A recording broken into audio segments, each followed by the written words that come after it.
12 তারিখ আমরা যেন সবাই বিজয় মিছিলটা একসাথে করতে পারি। আমরা ভোট দিব সকাল সকাল, কেন্দ্র পাহারা দিব। সবাইকে, সুস্থ অসুস্থ বয়স্ক 18 বছরের উপরে যারা আছেন সবাইকে আমরা ভোট দিতে উদ্বুদ্ধ করবো। কেন্দ্র পাহারা দিয়ে ভোট নিয়ে আমরা কলোনিতে যাব। ওইখান থেকে রেজাল্ট নিয়ে আমরা ইনশাল্লাহ বিজয় মিছিল, কাঁধে কাঁধ মিলে একসাথে বিজয় মিছিল করব। আসন্ন জাতীয় সংসদ নির্বাচন উপলক্ষে আয়োজিত পলাশতলী 4 নং ওয়ার্ড বিএনপি কর্তৃক আয়োজিত আজকের এই প্রোগ্রামে উপস্থিত সকলকে আমার সালাম। প্রথমেই আমি বলতে চাই, জনাব ইঞ্জিনিয়ার আশরাফুদ্দিন বকুল আমাদের পলাশতলীর সন্তান, আমাদের পলাশতলীর কৃতি সন্তান।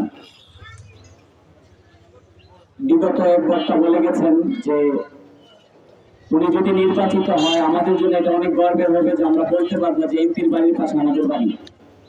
এটা আসলে ইম্পর্টেন্ট হচ্ছে জনাব ইঞ্জিনিয়ার আশরাফুদ্দিন বকুলকে আমরা আমাদের সর্বোচ্চ অক্লান্ত পরিশ্রম করে জিতে আনতে পারাটাই হবে আমাদের জন্য সবচেয়ে বড় চ্যালেঞ্জ। উনি কাকে বললো না, কাকে দাওয়াত দিল, কে কোন দল করে, কে কোন দল করে না, এটা ইম্পর্টেন্ট না।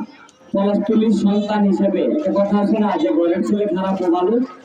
পলাশতলীর সন্তান হিসেবে ওনাকে আমাদের সর্বোচ্চটা দিয়ে জিতিয়ে আনাটা হবে চ্যালেঞ্জ। তখন আমরা ওনার কাছে গিয়ে বলতে পারবো হ্যাঁ আমরা আপনার জন্য করেছি।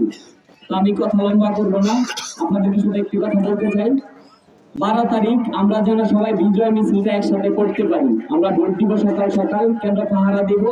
সবাইকে, সুস্থ অসুস্থ বয়স্ক 18 বছরের উপরে যারা আছেন সবাইকে আমরা ভোট দিতে উদ্বুদ্ধ করবো।